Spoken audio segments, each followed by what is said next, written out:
क्या उम्र बढ़ने के साथ ऐसा होना स्वाभाविक है? जी नहीं। ये मांसपेशियों के चुपचाप कम होने का संकेत हो सकता है। आपको प्रोटीन की सही मात्रा लेनी होगी। मुझे लगा था कि सिर्फ अंडे खाने से काम चल जाएगा। हम अगर ये चीज़ें ज़्यादा मददगार हैं, तो क्यों ना इन्हें आजमाया जाए? आजकल सीढ़ियाँ चढ़ना भी काफ़ी आसान हो गया है। डॉक्टर साहब, आपकी सलाह के अनुसार खान-पान बदलना बहुत अच्छा रहा। धन्यवाद। क्या आपने कभी ऐसा महसूस किया है कि आप समझ से बाहर कमजोर हो गए हैं?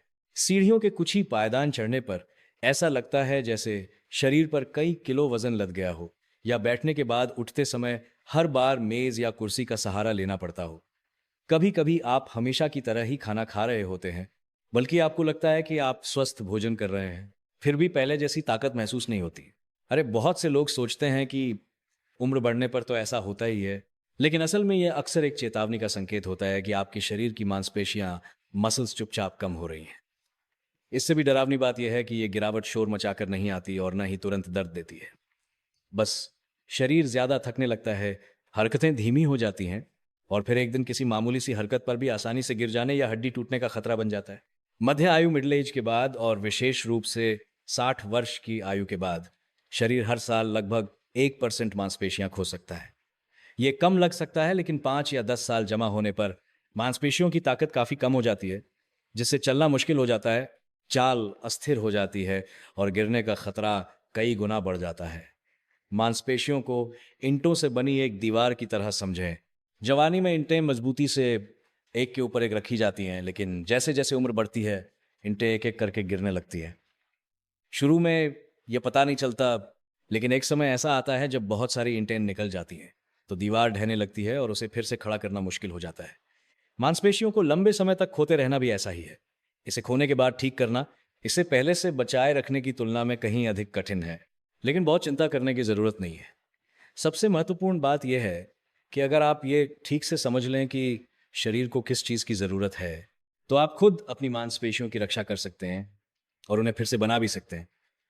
भारत और अंतर्राष्ट्रीय स्तर पर कई बड़े अध्ययनों से पता चला है कि उच्च गुणवत्ता वाले प्रोटीन से भरपूर आहार मांसपेशियों के नुकसान को धीमा कर सकता है, पैरों की ताकत में सुधार कर सकता है, संतुलन की भावना को बढ़ा सकता है, और बुजुर्गों को रोजमर्रा की जिंदगी में अपनी स्वतंत्रता बनाए रखने में मदद कर सकता है।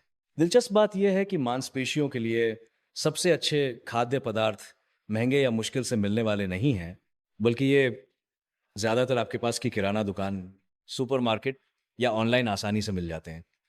और इससे पहले कि मैं उन 10 खाद्य पदार्थों के बारे में बताऊं जिनमें अंडे से भी ज्यादा प्रोटीन होता है, जिनका उपयोग करके मैंने अपने कई बुजुर्ग मरीजों की सेहत में जबरदस्त सुधार देखा है, मैं भारतीय स्वास्थ्य चर्चा की शैली में बस एक बात कहना चाहूंगा।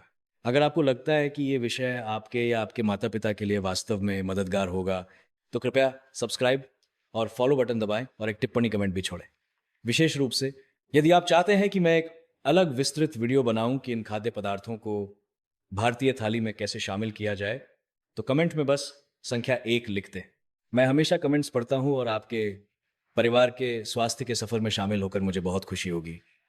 मेरा नाम डॉ अनिल बंसल है, और मैं 30 से अधिक वर्षों के अनुभव के साथ एक विशेषज्ञ डॉक्टर हूं, जो एक बड़े अस्पताल में कार्यरत हूं। वर्षों से मध्यम आयु वर्ग और बुजुर्ग मरीजों का इलाज करते हुए मैंने पाया है कि अधिकांश लोग प्रोटीन के महत्व को कम करके आंकते हैं। कई मरीजों का मानना है कि दिन में 1 या 2 अंडे खाना ही काफी है। यह सच है कि अंडे पोषक तत्वों से भरपूर होते हैं, पकाने में आसान होते हैं, और बच्चों से लेकर बुजुर्गों तक सभी के लिए अच्छा भोजन है।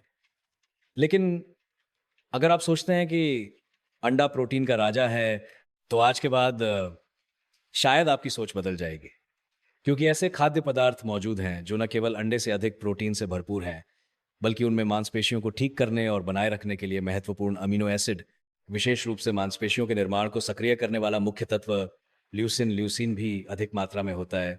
कुछ खाद्य पदार्थ तो पचने में और भी आसान होते हैं, और कमजोर पाचन शक्ति वाले बुजुर्गों पर बोझ भी कम डालते हैं। जी हाँ, परामर्श के दौरान मैं अक्सर मरीजों से पूछता हूँ, क्या आजकल आपकी भूख कम हो गई है और पेट जल्दी भर जाता है? ज्यादातर लोग सिर हिलाते हैं। यही कारण है कि बुजुर्गों में प्रोटीन की कमी होना आसान है। वे अक्सर दाल, मांस या मछली पर्याप्त नहीं खा पाते, या पाचन ठीक न होने या स्वाद न आने के कारण खाने से कतराते हैं। लेकिन बुजुर्गों की प्रोटीन की आवश्यकता युवाओं से अधिक होती है, क्योंकि मांसपेशियों को प्राकृतिक बुढ़ापे से लड़ने के लिए अधिक सामग्री की आवश्यकता होती है। इसलिए सही जवाब ज्यादा खाना नहीं है, बल्कि सही प्रोटीन चुनना है। ऐसा प्रोटीन जो कम मात्रा में भी पोषण से भरपूर हो, खाने में आसान हो, अच्छे से अवशोषित हो और पेट पर भारी ना हो। आज मैं उन 10 खाद्य पदार्थों के बारे में बताऊंगा जिन्हें मैं अक्सर अपने मरीजों को हर दिन खाने की सलाह देता हूं। ये कोई अजीब या मुश्किल से मिलने वाली चीजें नहीं हैं, बल्कि हम भारतीयों के लिए बहुत जानी पहचानी हैं। इनमें सूखे मेवों और फलियों से लेकर पूर्वी एशिया के विशेष किण्वित फर्मेंटेड खाद्य पदार्थ तक शामिल हैं। अधिक महत्वपूर्ण बात यह है कि ये खाद्य पदार्थ उम्रदराज शरीर के लिए बहुत उपयुक्त हैं। ये पाचन में मदद करते हैं, अवशोषण बढ़ाते हैं, सूजन इन्फ्लेमेशन को कम करते हैं और सबसे बढ़कर मांसपेशियों में प्रोटीन के निर्माण को बढ़ावा देते हैं। मैं सबसे हल्के और खाने में आसान खाद्य पदार्थों से शुरुआत करूंगा और फिर उन अद्भुत उच्च प्रोटीन खाद्य पदार्थों तक जाऊंगा जिनके बारे में आपने शायद सोचा भी नहीं होगा। दिन में बस 1 या 2 छोटी चम्मच जोड़ने से ही मांसपेशियों को इस्तेमाल के लिए अधिक सामग्री मिल जाएगी, चलना अधिक स्थिर हो जाएगा, सीढ़ियां चढ़ना आसान हो जाएगा और कुछ ही हफ्तों में आप एक स्पष्ट बदलाव महसूस करेंगे। तो चलिए अब इस सूची को एक साथ देखते हैं। ये सुनने के बाद आप समझ जाएंगे कि क्यों मेरे कई बुजुर्ग मरीज केवल सही प्रोटीन चुनकर अपनी रोजमर्रा की जिंदगी में फिर से ताकत और आत्मविश्वास हासिल करने में सक्षम हुए। जब मैं मरीजों को अंडे से अधिक प्रोटीन वाले खाद्य पदार्थों के बारे में समझाना शुरू करता हूं, तो कई लोग अक्सर बहुत हैरान होते हैं। वे सोचते हैं कि मटन या सालमन जैसी चीजें ही उच्च श्रेणी का प्रोटीन है और मेवे या दालों को बस साइड डिश मानते हैं। लेकिन जब वे पोषण के महत्व को ठीक से समझते हैं, तो उन्हें पता चलता है कि ये साधारण दिखने वाले खाद्य पदार्थ ही उम्रदराज शरीर के लिए बेहतर है, क्योंकि ये प्रोटीन से भरपूर होते हैं, पचने में आसान होते हैं और खाने के बाद पेट भारी लगने की समस्या भी कम होती है। और जिसे मैं हमेशा सबसे पहले पेश करता हूं, वो है काबुली चना चिकपीस। काबुली चना एक ऐसा खाद्य पदार्थ है जिसे कई भारतीय छोले, चाट, सलाद या पुलाव में बखूबी इस्तेमाल करते आए हैं। मैं मरीजों को इसे प्राथमिकता देने की सलाह इसलिए देता हूं क्योंकि काबुली चने में न केवल अंडे से ज़्यादा प्रोटीन होता है, बल्कि इसमें घुलनशील फाइबर भी भरपूर होता है। ये फाइबर उन बुजुर्गों के लिए बहुत महत्वपूर्ण है जिन्हें अक्सर कब्ज या अपच की शिकायत रहती है। इतना ही नहीं, काबुली चने का फाइबर ब्लड शुगर को अधिक स्थिर रखता है और शरीर में होने वाली साइलेंट इन्फ्लेमेशन, चुपचाप होने वाली सूजन को कम करके परोक्ष रूप से मांसपेशियों की रक्षा करता है। मुझे 70 साल से ऊपर की एक मरीज याद है। उनके दांत कमजोर थे, इसलिए वह मांस या सख्त चीजें मुश्किल से खा पाती थीं और हर चेकअप में कहती थीं कि वो बहुत थक जाती हैं और सीढ़ियां चढ़ना मुश्किल है। तो मैंने उन्हें सलाह दी कि वो अपनी सब्जियों या सूप में मुट्ठी भर उबले हुए काबुली चने मिलाकर खाएं। 1 महीने बाद उन्होंने बताया कि उनके पैरों का कांपना कम हो गया है और सुबह उठना अब काफी आसान हो गया है। कभी कभी भोजन के चुनाव में छोटा सा बदलाव हमारी सोच से कहीं अधिक बड़ा प्रभाव डालता है। काबुली चने के बाद मैं आमतौर पर क्विनोआ की बात करता हूं। भारत में लोग इसे वजन घटाने वाले चावल के रूप में सोचते हैं, लेकिन वास्तव में क्विनोआ पोषक तत्वों से बहुत भरपूर है और विशेष रूप से उन लोगों के लिए अच्छा है जिनकी मांसपेशियां कम हो रही हैं। सबसे महत्वपूर्ण बात यह है कि क्विनोआ उन कुछ अनाजों में से एक है जिसमें सभी 9 आवश्यक अमीनो एसिड होते हैं। उनमें से एक लाइसिन मांसपेशियों के ऊतकों को बनाने और हड्डियों को मजबूत करने के लिए कैल्शियम अवशोषण बढ़ाने में महत्वपूर्ण भूमिका निभाता है। जब मैं बुजुर्ग मरीजों को ढेर सारा मांस खाने के लिए कहता हूं, तो अक्सर उनका पेट खराब हो जाता है। इसलिए मैं आमतौर पर उन्हें चावल या दलिया बनाते समय उसमें 20-30% क्विनोआ मिलाने की सलाह देता हूं। इस तरह स्वाद में कोई खास बदलाव नहीं आता, लेकिन प्रोटीन का सेवन स्वाभाविक रूप से बढ़ जाता है। कई शोधों में भी यह पाया गया है कि कुछ हफ्तों तक लगातार क्विनोआ का सेवन करने से पैरों की ताकत में सुधार होता है और बुजुर्ग चलते फिरते समय काफी राहत महसूस करते हैं। मेरी एक मरीज ने कहा, डॉक्टर साहब, जब से मैंने चावल में क्विनोआ मिलाकर बनाना शुरू किया, मेरे पति और बच्चे भी साथ में खाने लगे हैं। ऐसा लगता है जैसे पूरा परिवार और स्वस्थ हो गया है। जब मैं ऐसी बातें सुनता हूं, तो मुझे बहुत खुशी होती है कि एक छोटा सा बदलाव पूरे परिवार पर अच्छा प्रभाव डाल रहा है। एक और खाद्य पदार्थ जिसे मैं हर रोज भोजन पर छिड़क कर खाने की सलाह देता हूं, वो है कद्दू के बीज। ये उन वनस्पति प्रोटीन स्रोतों में से एक है जिसे भारतीय बहुत आसानी से खरीद सकते हैं और जिसका घनत्व डेंसिटी बहुत अधिक होता है। मुझे कद्दू के बीज विशेष रूप से पसंद हैं क्योंकि इनमें प्रोटीन के साथ साथ मैग्नीशियम, जिंक और आयरन भी भरपूर मात्रा में होता है। ये तीनों मांसपेशियों के सिकुड़ने और फैलने, रक्त में ऑक्सीजन पहुंचाने और थकान कम करने में महत्वपूर्ण भूमिका निभाते हैं। मैंने ऐसे कई बुजुर्ग मरीज देखे हैं जो अक्सर चक्कर आने या मांसपेशियों की थकान की शिकायत करते हैं, और जांच करने पर पता चलता है कि उनमें मैग्नीशियम की हल्की कमी है। जब मैं उन्हें सुबह दही के ऊपर कद्दू के बीज छिड़कने या चावल सलाद में थोड़ा मिलाकर खाने की सलाह देता हूं, तो इन लक्षणों में उल्लेखनीय सुधार देखने को मिलता है। बुजुर्गों में युवाओं की तुलना में सूक्ष्म पोषक तत्वों, माइक्रोन्यूट्रिएंट्स की कमी आसानी से हो जाती है। इसलिए कद्दू के बीज जैसा छोटा सा खाद्य पदार्थ बहुत कीमती भूमिका निभाता है। जिन लोगों को चबाने में दिक्कत है, वे इसका पाउडर बनाकर दलिया या स्मूदी में मिलाकर भी खा सकते हैं। ये बहुत अच्छा रहता है।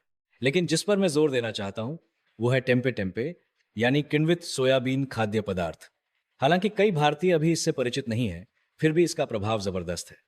भारत में पनीर और टोफू बहुत आम है, लेकिन टेम्पे में टोफू से ज़्यादा प्रोटीन होता है, ल्यूसिन अधिक होता है, और प्राकृतिक किण्वन फर्मेंटेशन प्रक्रिया से गुजरने के कारण ये पचने में बहुत आसान होता है। कमज़ोर पाचन शक्ति वाले बुजुर्गों के लिए ये एक बहुत बड़ा फायदा है। टेम्पे न केवल उच्च गुणवत्ता वाला प्रोटीन प्रदान करता है, बल्कि आंतों के लिए अच्छे बैक्टीरिया भी देता है, जो पेट के वातावरण को नियंत्रित करते हैं और पोषक तत्वों के अवशोषण को बढ़ाकर मांसपेशियों की रिकवरी में तेजी से मदद करते हैं। मैं अक्सर मरीजों को टेम्पे को भारतीय तरीके से इस्तेमाल करने के तरीके बताता हूँ। उदाहरण के लिए सब्जियों के साथ भूनकर, हल्के मसालों और सोया सॉस के साथ ग्रिल करके, या जब पेट भारी लगे तो मांस पनीर की जगह टेम्पे की सब्जी बनाकर। जब मैं समझाता हूं कि किण्वन प्रक्रिया की वजह से सोयाबीन को पचाना आसान हो जाता है, तो वे मरीज भी जो टोफू खाने से पेट फूलने की शिकायत करते थे, टेम्पे खाने की हिम्मत करते हैं और कहते हैं कि ये निश्चित रूप से अलग है। इन खाद्य पदार्थों के बारे में बात करते समय मैं हमेशा जोर देता हूं, लक्ष्य मांस या मछली को पूरी तरह से बदलना नहीं है, बल्कि बुजुर्गों के लिए ऐसे प्रोटीन विकल्प बढ़ाना है जो खाने में आसान हो, अच्छे से पचें और उनके स्वाद के अनुकूल हो। विशेष रूप से उन बुजुर्गों के लिए जिनकी खुराक कम हो रही है। बिना बोझ डाले कम मात्रा में भी भरपूर प्रोटीन वाला भोजन शामिल करना बहुत महत्वपूर्ण है। कई मरीज बताते हैं कि इन तरीकों को अपनाने के बाद उनका भोजन अधिक विविध हो गया है, भूख वापस आ गई है, और सबसे बढ़कर उनके पैरों में अधिक स्थिरता महसूस होती है। और ये तो अभी पहले 4 खाद्य पदार्थ ही है। आगे बढ़ने पर और भी कई शक्तिशाली प्रोटीन खाद्य पदार्थ आएंगे, जिनमें से कुछ के नाम शायद नए लगें, लेकिन पोषण विज्ञान के शोध में ये बहुत आम सामग्री है। ये खाद्य पदार्थ न केवल मांसपेशियों को सहारा देते हैं, बल्कि सूजन को कम करते हैं, रक्त संचार ब्लड सर्कुलेशन में सुधार करते हैं और बुजुर्गों के चलने फिरने को अधिक आरामदायक बनाते हैं। अगर आप तैयार हैं तो चलिए आगे बढ़ते हैं। यहाँ मैं और भी अधिक शक्तिशाली उच्च प्रोटीन खाद्य पदार्थ पेश करूंगा, जो विशेष रूप से कम खाने वाले बुजुर्गों या बीमारी से उबर रहे लोगों के लिए उपयुक्त है। जब मैं सूची में अगले खाद्य पदार्थों का परिचय देता हूं, तो कई मरीज अक्सर ये जानकर अपनी आंखें बड़ी कर लेते हैं कि जो चीज़ें अक्सर नज़रअंदाज कर दी जाती हैं उनमें इतना भरपूर प्रोटीन होता है। उनमें से एक है स्पिरुलिना। देखने में ये सिर्फ गहरे हरे रंग के पाउडर जैसा लगता है और कुछ खास नहीं दिखता, लेकिन वास्तव में स्पिरुलिना वैज्ञानिक रूप से भी सबसे अधिक अवशोषण दर, अब्सॉर्प्शन रेट वाले प्राकृतिक प्रोटीन स्रोतों में से एक है। परामर्श के दौरान जब मैं बताता हूं कि स्पिरुलिना में प्रोटीन की मात्रा 60-70% से अधिक है और शरीर में इसका अवशोषण 85% तक हो सकता है, तो कई बुजुर्ग मरीज तुरंत पूछते हैं, क्या ये वाकई इतना अच्छा है डॉक्टर साहब? क्या इतनी छोटी एक चम्मच काफ़ी है? और मेरा जवाब हमेशा एक ही होता है, जी हाँ। जिन लोगों का खाना कम है या पाचन कमजोर है, उनके लिए ये वास्तव में एक शानदार विकल्प है। स्पिरुलिना में प्रोटीन के साथ साथ फाइकोसाइनिन भी भरपूर मात्रा में होता है, जो सूजन को कम करता है और कोशिकाओं की रक्षा करता है। यह उन बुजुर्गों के लिए विशेष रूप से महत्वपूर्ण है जिनकी मांसपेशियां शरीर के अंदर होने वाली चुपचाप सूजन के कारण जल्दी कमजोर हो जाती हैं। स्पिरुलिना का एक और महत्वपूर्ण लाभ यह है कि यह रक्त परिसंचरण में सुधार करता है। जब रक्त का प्रवाह बेहतर होता है तो मांसपेशियों को बेहतर पोषण मिलता है, रिकवरी तेजी से होती है और बुजुर्ग अपने हाथ पैरों को हल्का महसूस करते हैं। मेरे कई मरीजों ने हर सुबह पानी या दही छाछ में 1 चम्मच स्पिरुलिना मिलाकर पिया और कुछ हफ्तों बाद बताया कि सुबह उठते समय शरीर कम भारी लगता है। शुरुआत में इसका स्वाद थोड़ा अजीब सकता है, लेकिन आदत पड़ने पर यह आहार का बहुत उपयोगी हिस्सा बन जाता है। अगला खाद्य पदार्थ जिसे मैं पेश करना चाहता हूं वो है हेम्प सीड्स यानी भांग के बीज, खाद्य वाले। भारतीय लोग वैसे भी सलाद, दही या पेय पदार्थों के ऊपर बीज छिड़क कर खाना पसंद करते हैं, इसलिए वे अक्सर इसे बिना किसी हिचकिचाहट के स्वीकार कर लेते हैं। जब मैं समझाता हूं कि हेम्प सीड्स न केवल प्रोटीन से भरपूर होते हैं, बल्कि एक पूर्ण प्रोटीन कंप्लीट हैं जिसमें सभी 9 आवश्यक अमीनो एसिड होते हैं, तो कई मरीज हैरान रह जाते हैं। हेम्प सीड्स की एक महत्वपूर्ण विशेषता यह है कि इसमें आर्जिनिन की मात्रा बहुत अधिक होती है। आर्जिनिन रक्त वाहिकाओं को चौड़ा करके रक्त प्रवाह को सुचारू बनाता है और मांसपेशियों तक पोषण पहुंचाने में मदद करता है। ये उन बुजुर्गों के लिए विशेष रूप से फायदेमंद है जिनके हाथ पैर ठंडे रहते हैं या जिनका रक्त संचार कमजोर है। मुझे एक मरीज याद है जिसे हल्की कसरत के बाद हमेशा मांसपेशियों में दर्द रहता था। वो कहते थे कि थोड़ा सा हिलने डुलने पर भी मांसपेशियां लंबे समय तक दुखती है। जब मैंने उन्हें रोजाना हेम्प सीड्स खाने और खूब पानी पीने की सलाह दी, तो मांसपेशियों का दर्द रहने का समय काफी कम हो गया। कई शोधों में भी यह परिणाम आया है कि हेम्प सीड्स व्यायाम के बाद रिकवरी का समय कम करते हैं और मांसपेशियों की अकड़न और दर्द को कम करते हैं। अधिक शक्तिशाली प्रोटीन की ओर बढ़ें तो सेटन सेतान को नहीं छोड़ा जा सकता। सेटन एक ऐसा खाद्य पदार्थ है जो अक्सर उच्च प्रोटीन और कम वसा वाले आहार में उपयोग किया जाता है। दिलचस्प बात यह है कि भारत में युवा लोग डाइट प्लान के जरिए सेटन के बारे में जानते तो हैं, लेकिन बुजुर्गों को यह पता नहीं होता कि यह उनके लिए भी प्रोटीन का एक बेहतरीन स्रोत हो सकता है। सेटन गेहूं के प्रोटीन घटक ग्लूटेन से बनाया जाता है, इसलिए इसमें प्रोटीन की मात्रा बहुत अधिक होती है, अंडे से कहीं ज्यादा। परामर्श के दौरान जब मैं कहता हूं कि सेटन के एक टुकड़े से ही आप मांस की एक प्लेट के बराबर प्रोटीन प्राप्त कर सकते हैं, तो कई मरीज पूछते हैं क्या वाकई, और कई बार पूछते हैं। वास्तव में सेटन में वसा और कोलेस्ट्रॉल लगभग न के बराबर होता है, इसलिए बुजुर्ग अगर इसे ज्यादा भी खा लें तो पेट पर बोझ नहीं पड़ता। लेकिन मैं हमेशा सावधानी से बताता हूं, सेटन उन लोगों के लिए उपयुक्त नहीं है जिन्हें सीलिएक रोग, सीलिएक डिजीज या ग्लूटेन से एलर्जी है। कुछ मरीज जब पहली बार सेटन खाते हैं तो उन्हें थोड़ा भारीपन महसूस हो सकता है, जो ग्लूटेन के प्रति संवेदनशील लोगों में एक बहुत ही स्वाभाविक प्रतिक्रिया है। लेकिन अधिकांश मरीज इसे बिना किसी समस्या के मजे से खाते हैं और बताते हैं कि इसे हल्की भुनी हुई सब्जी, ग्रिल करके या यहाँ तक कि करी या स्टू में डालकर खाना भी अच्छा लगता है। विटामिन सी से भरपूर सब्जियों जैसे शिमला मिर्च या फलों के साथ खाने पर सेटन में मौजूद आयरन का अवशोषण काफी बढ़ जाता है, जो मांसपेशियों को मजबूत बनाने में मदद करता है। मैं इन विभिन्न प्रोटीन खाद्य पदार्थों को लगातार इसलिए पेश कर रहा हूं क्योंकि बुजुर्गों का आहार केवल पोषण से भरपूर होना ही काफी नहीं है, बल्कि ये खाने में आसान, बनाने में सरल और बोझ मुक्त होना चाहिए। लेकिन अब मैं जिस खाद्य पदार्थ के बारे में बताने जा रहा हूं, वो कई लोगों को और भी हैरान कर देता है। वो है प्रोटीन से भरपूर चीज, और उसमें भी लंबी अवधि तक पकाई गई चीज, एज चीज, जैसे पार्मिजियानो रेजियानो, पार्मिजानो रेजियानो। बहुत से लोग सोचते हैं कि चीज में वसा फट बहुत होती है, इसलिए ये बुजुर्गों के लिए ठीक नहीं है। लेकिन पुरानी पकाई हुई चीज, एज चीज में प्राकृतिक किण्वन प्रक्रिया के दौरान अधिकांश लैक्टोज टूट जाता है। इसलिए जिन भारतीयों में लैक्टोज पचाने वाले एंजाइम की कमी होती है और दूध के उत्पाद खाने से पेट फूलता है, उनके लिए भी इसका बोझ कम होता है। और भी आश्चर्यजनक बात यह है कि एज चीज का प्रोटीन बहुत अधिक केंद्रित कॉन्सेंट्रेट होता है और आसानी से पच जाता है। इसे पतला घिसकर दाल, सूप या सलाद के ऊपर छिड़कने मात्र से ही एक समय के भोजन में प्रोटीन की मात्रा काफी बढ़ जाती है।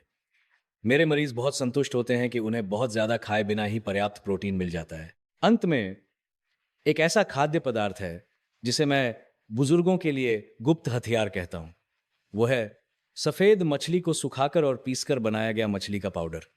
भारत के तटीय क्षेत्रों में सूखी मछली बहुत आम है, लेकिन ये कम ही लोग जानते हैं कि जब पानी और वसा को हटा दिया जाता है तो बचा हुआ प्रोटीन बहुत ही उच्च सांद्रता वाला होता है। सफेद मछली का पाउडर ल्यूसिन से भरपूर होता है। ल्यूसिन वो सबसे महत्वपूर्ण अमीनो एसिड है जो मांसपेशियों को नए प्रोटीन का निर्माण शुरू करने का संकेत भेजता है। इसलिए ये उन लोगों के लिए विशेष रूप से प्रभावी है जो बीमारी के बाद ठीक हो रहे हैं, गिरने के बाद जिनकी ताकत कम हो गई है, या ऐसे बुजुर्ग जिनका खाना कम है लेकिन उन्हें उच्च प्रोटीन आहार की आवश्यकता है। खिचड़ी, दाल या चावल में बस 1 या 2 चम्मच मिलाने से पोषण बहुत बढ़ जाता है, जबकि स्वाद में शायद ही कोई बदलाव आता है। यही कारण है कि मैं विशेष रूप से कम खाने वाले लोगों को अक्सर फिश पाउडर की सलाह देता हूं। इस हिस्से को समझाने पर लगभग सभी मरीज कहते हैं, डॉक्टर साहब, मुझे नहीं पता था कि प्रोटीन को इतने अलग अलग तरीकों से पूरा किया जा सकता है। अब तक तो मैं सिर्फ अंडे और मीट के बारे में ही सोचता था। यही मेरा सबसे बड़ा लक्ष्य है, कम खाने वाले बुजुर्गों के लिए व्यावहारिक, बोझ मुक्त और आसानी से अपनाए जा सकने वाले प्रोटीन विकल्पों के दरवाजे खोलना, क्योंकि बुजुर्गों को जवानी की तुलना में कहीं अधिक उच्च गुणवत्ता वाले प्रोटीन की आवश्यकता होती है।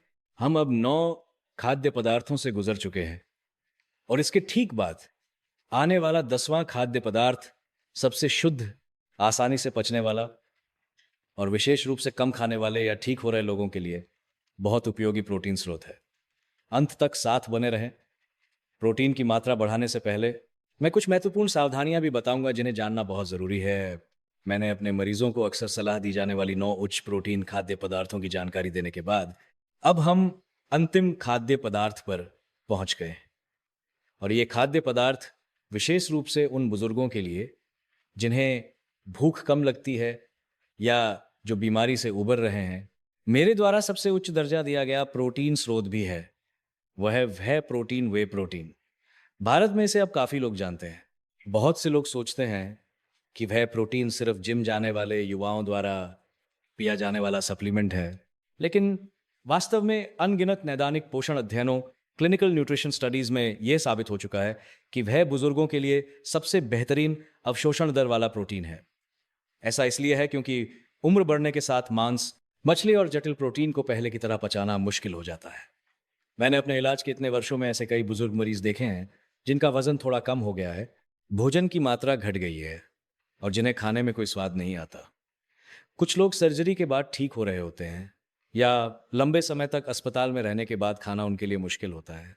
ऐसी स्थिति में चाहे आप कितना भी कहें और खाओ, उसका कोई फायदा नहीं होता, क्योंकि पेट भारी हो जाता है, थकान होती है और खाना अंदर डालने की ताकत भी नहीं बचती। ठीक इसी समय वह प्रोटीन एक बड़ी भूमिका निभाता है।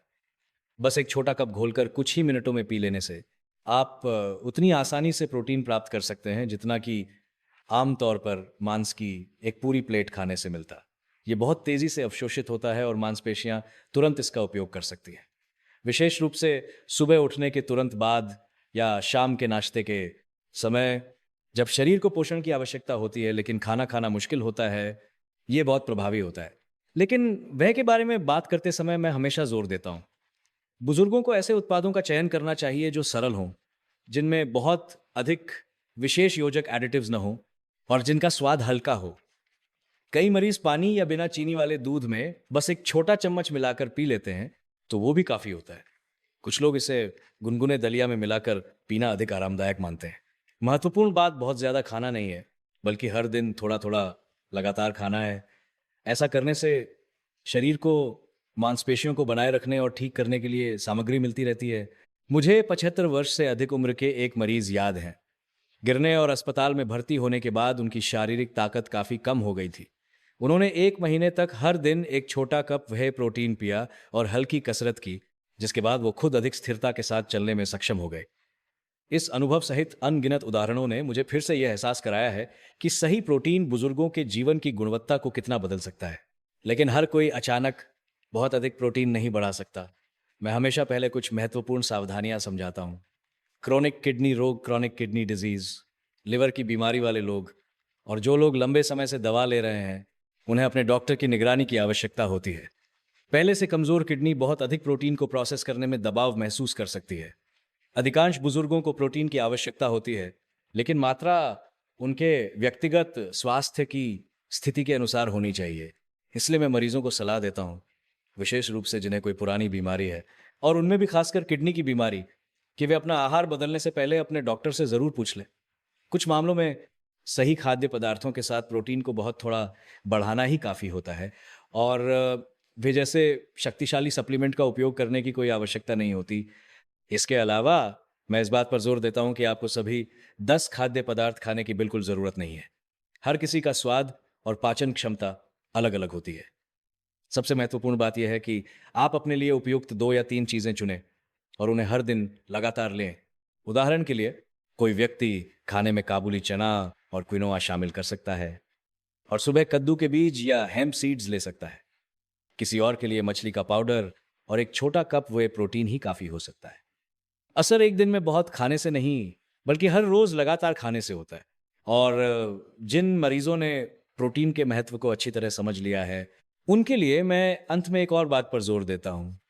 इसे हल्की कसरत के साथ करना अनिवार्य है। बुजुर्गों की मांसपेशियां पुरानी मशीन की तरह होती हैं। उन्हें अच्छी तरह से काम करने के लिए ईंधन के अलावा सॉफ्ट स्टार्ट की भी आवश्यकता होती है। दिन में 10-20 मिनट चलना, धीरे धीरे कुर्सी से उठने और बैठने का अभ्यास करना या शीशे के सामने खड़े होकर संतुलन बनाने जैसी बहुत ही सरल क्रियाओं से ही प्रभाव दोगुना हो जाता है।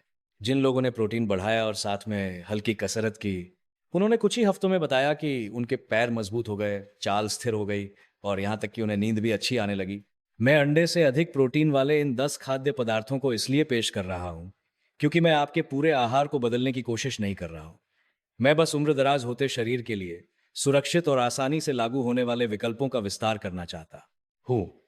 मैंने अनगिनत मध्यम आयु वर्ग और बुजुर्ग मरीजों को इन सरल सिद्धांतों को समझते और उनका लगातार पालन करते हुए देखा है, जिससे उनकी सेहत में स्पष्ट सुधार हुआ है।